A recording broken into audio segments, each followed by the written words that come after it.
Shot 365 começando. Eu sou a Fernanda Soldatelli e no episódio de hoje eu vou falar tudo o que você precisa saber para ficar bem informado em poucos minutos. Hoje é dia 28 de outubro, uma terça-feira, e vamos fazer aquela recapitulação básica de sempre para você não ter grandes suspeitas, surpresas no final desse episódio. Deixa eu puxar aqui. Epa, agora sim, puxei meu microfone para perto. Vamos falar sobre os suspeitos de um roubo milionário de joias aí no Louvre que foram presos. Finalmente achamos os culpados. Talvez, né? São suspeitos ainda. Vamos falar também sobre o robô que fez uma fortuna com meme coins, fama online e debate sobre os direitos de IA. Pelo visto, agora ele tá querendo os direitos dele. Entender tudo o que tá acontecendo. Vamos falar sobre o furacão Melissa, que atinge a categoria 5 e põe o Caribe em alerta máximo.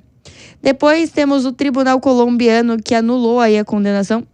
E esse aqui já foi. Esse daqui não é assunto de hoje, não. Mas para hoje, a gente vai falar aí do presidente mais velho da história, que foi reeleito pela 8ª vez em Camarões. Vamos falar sobre isso? Depois seguimos com os pesquisadores que descobriram pegadas de dinossauro na Amazônia e abriram caminho aí para um novo parque geológico. Vamos falar sobre Henrique Marques, que fez história e conquistando o primeiro ouro masculino do Brasil mundial no taekwondo. E terminamos falando sobre o SISU de 2026, que vai ter uma mudancinha aí com as notas do Enem. Então, se você é vestibulando ou conhece alguém que ajuda essa pessoa, porque essa fase não é fácil, mas eu juro que ela passa. Então, bora começar. Bom, vamos começar falando aí sobre o roubo do Louvre. Eu já fiquei muito indignada da outra vez que aconteceu, mas agora os suspeitos foram pegos. Bom, 2 homens foram presos em Paris pelo roubo de joias avaliados em 88 milhões de euros, o que dá aproximadamente 540 milhões de reais, ao Museu do Louvre, que rolou aí no domingo, dia 19. Segundo o Ministério Público francês, um dos suspeitos foi detido ao tentar embarcar no aeroporto de Charles de Gaulle, com destino à Argélia, enquanto o outro se preparava para viajar a Mali. As prisões foram efetuadas à noite do sábado e os detidos poderão ser interrogados por até 96 horas por uma polícia especializada. O assalto, que durou cerca de 7 minutos. 7 minutos, gente. 7 minutos. Eles entraram no Louvre e roubaram. Gente, impressionante. Ocorreu em plena luz do dia para ajudar. 4 ladrões armados usaram um elevador mecânico com escadas para acessar a Galeria de Apolo, onde ficam expostas joias da coroa francesa, e após cortar as grades de uma janela e ameaçar os seguranças, os criminosos quebraram vitrines e fugiram com 2 motocicletas. Um relatório preliminar apontou falhas graves no sistema de segurança. 1 a cada 3 salas invadidas não tinham câmeras, galera. Eles já sabiam de tudo isso, eles estavam super preparados. Até engasguei, perdão. E a única câmera voltada para a área externa do museu estava mal posicionada, sem captar o local da invasão. O caso provocou forte repercussão na França e no mundo, né? E o ministro da Justiça reconheceu que houve uma falha inaceitável nos protocolos de segurança, classificando o episódio como uma imagem terrível para o país. Eu imagino, meu querido.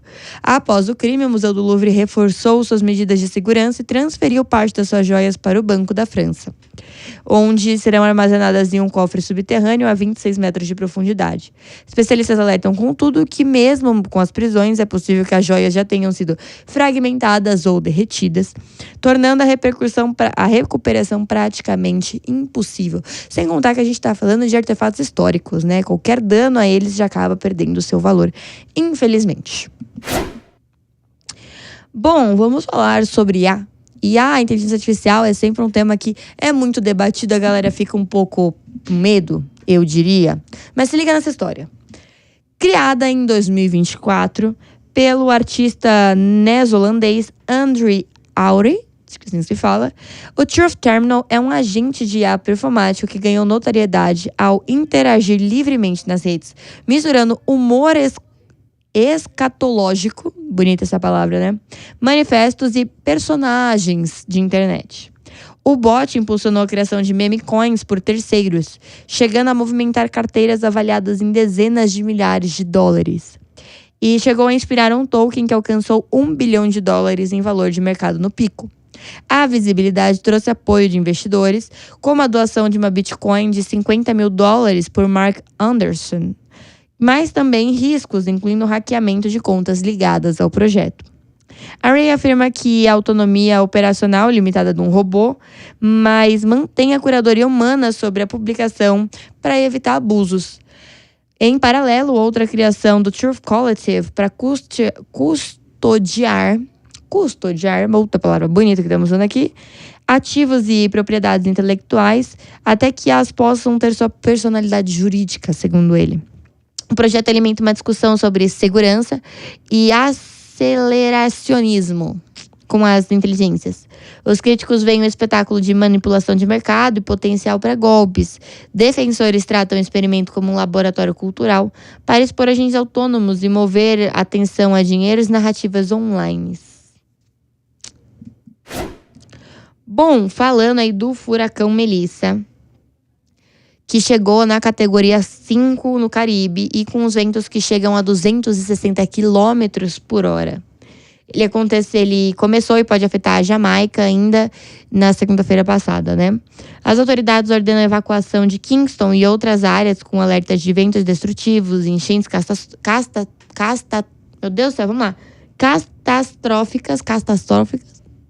devastadoras, tá? E deslizamentos. O Centro Nacional de Furacão projeta um centro de tempestade que atinge a Jamaica entre a noite de ontem e a madrugada de hoje, após uma rápida intensificação alimentada por águas excepcionalmente quentes, que é comum da região. Depois de cruzar a Jamaica, Melissa deve seguir rumo ao leste de Cuba e avançar por Bahamas e Turks e Caicos. Cuba já emitiu um alerta de furacão para as províncias de Sudeste e suspendeu serviços suspendeu os serviços na região. A previsão aponta chuvas torrenciais e fortes ressacas. A República Dominicana e o Haiti já registraram inundações e mortes associadas ao banco de chuvas. Meteorologistas alertam para os acúmulos extremos de chuvas, apagões prolongados e isolamentos da comunidade, devido à queda de barreiras e alagamentos. Mesmo sem previsão, impacto direto nos Estados Unidos continental, a costa leste pode enfrentar um mar agitado e inundações costeiras menores. A orientação é buscar um abrigo imediato e ficar sob aviso das instruções da Defesa Civil. Gente, o presidente Paul Biya, de 92 anos, garantiu seu 8º mandato consecutivo à frente de Camarões, segundo resultados oficiais divulgados esta segunda-feira. Ele está no poder desde 1982, vocês têm noção? Biya obteve 53,66% dos votos, derrotando o seu ex-aliado Isa Tshiromi Bakarai, que conquistou aí 35,19%. A vitória mantém o governante mais velho do mundo no cargo até pelo menos os 99 anos. As eleições, realizadas em 12 de outubro, foi marcada por denúncias de fraude e confrontos violentos entre manifestantes da oposição e forças da segurança. Após o anúncio dos resultados, Bakari afirmou que nas suas redes sociais que 2 civis foram mortos por 3 disparos perto da sua casa em Garoua, no norte do país. Um episódio ainda não confirmado de forma independente. Especialistas ouviram pela Reuters alertam para o risco de aumento de instabilidade política em um contexto crescente de desconfiança popular sobre a legitimidade do governo. Biya governa Camarões há mais de 4 décadas, tendo assumido o poder após depor seu mentor, que se chama Ahmadou Ahidjo. Muito provavelmente estou falando esse nome errado, tá?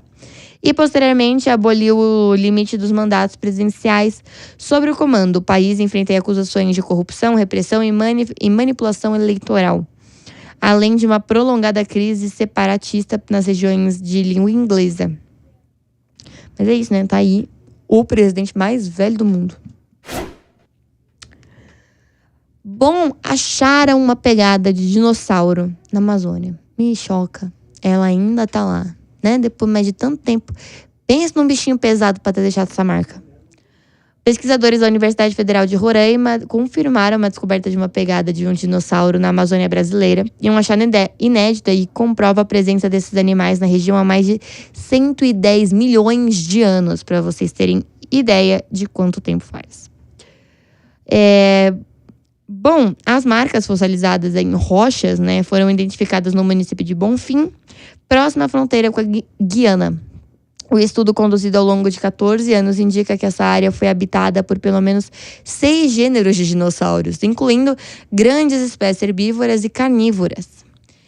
Segundo o geólogo Vladimir de Souza, responsável pela pesquisa, as pegadas foram notadas inicialmente em 2011, quando um padrão na formação rochosa chamou a atenção da equipe. Desde então, análises detalhadas confirmaram aí que essa marca correspondia a diferentes tamanhos e tipos de dinossauros, algum com mais de 10 metros de altura. Vocês têm noção disso, gente? O bichinho é muito grande. Além de evidências paleontológicas, os cientistas encontraram vestígios de vegetação antiga, como coníferas e samambaias e plantas com flores, que ajudaram a formar o atual bioma do lavrado roramense. Muito legal, né? Pensar que esses bichinhos estavam aí muito antes da gente. Bom, vamos falar também de outro fato inédito. O atleta Henrique Marques, de 21 anos, entrou para a história no esporte brasileiro ao conquistar o primeiro título mundial masculino de taekwondo. Ele venceu o chinês Xiang, acredito eu, por 2-0 na categoria de até 60 quilos, durante o Mundial de Yuxi, na China. O resultado garantiu ao Brasil a segunda medalha de ouro nessa edição. A primeira já havia sido conquistada por Maria Clara Pacheco e fez o país atingir um feito inédito, 2 títulos mundiais em uma única competição. Henrique comemorou emocionado a vitória, lembrando do trabalho e as dificuldades que enfrentaram ao longo dos últimos anos. Após descobrir uma arritmia cardíaca, passou por uma cirurgia em 2023. O lutador ficou fora do Mundial e dos Jogos Pan-Americanos daquele ano. Em 2024, enfrentou a perda do pai, Ari Fernandes, antes de retomar a carreira com força total. Então fica aí os nossos parabéns a esse grande atleta. E pra gente finalizar, vamos ajudar qualquer vestibulando precisa da sua ajuda. Eu te digo por experiência. Então manda esse podcast aqui pra pessoa e fala, olha, ouve tudo porque é muito bom, né? Mas se não quiser, vai até o minuto tal, porque estamos falando do Enem e é importante você saber. Pela primeira vez, o SISU, né, que é o Sistema de Seleção Unificada, permitirá que candidatos utilizem notas de 3 edições mais recentes do Enem, ou seja, 2023, 2024, 2025, no processo seletivo para universidades públicas. A mudança, oficializada aí no edital desse ano, foi publicada no Diário Oficial da União, amplia as chances dos ingressos no ensino superior e beneficia estudantes que obtiveram bons resultados em edições anteriores do exame, mesmo sem terem participado da prova mais recente. O Ministério da Educação, o MEC, o sistema considera a nota que pode gerar a melhor pontuação ponderada para o curso escolhido. Em média, varia conforme os pesos definidos para cada instituição. Por exemplo, em curso de exatas, pode valorizar mais a nota de matemática. Em cursos de humanas, vai priorizar talvez mais a linguagens ou ciências humanas, e por aí a gente vai. A comparação entre as edições é possível graças ao método de correção do Enem, que é o teoria de resposta ao item. Meu Deus, daqui é uma confusão, meu querido. Eles falam que é um sistema anti-chute. Então, olha, eles vão anular uma nota sua se você acertar, se você considerar aquela questão difícil você acertar. Mas você errou a face, talvez eles vão desconsiderar. É uma loucura, tá? Porém, contudo, entretanto, que mede a coerência de respostas e permite equivalência entre os diferentes esse ano. A novidade aparece no edital de adesão para as universidades ao SISU 2026, cujo prazo está em 27 de outubro a 28 de novembro de 2025. Então não perca essas datas, pelo amor de Deus, vai dar tudo certo. E dessa forma eu me despeço do shot de hoje, eu espero que você tenha gostado. Eu te encontro aqui amanhã, tá bom? Amanhã eu estarei aqui. E é isso, boa quarta-feira, não esquece de seguir a gente nas redes sociais, @shot365_, e eu te vejo lá. Tchau!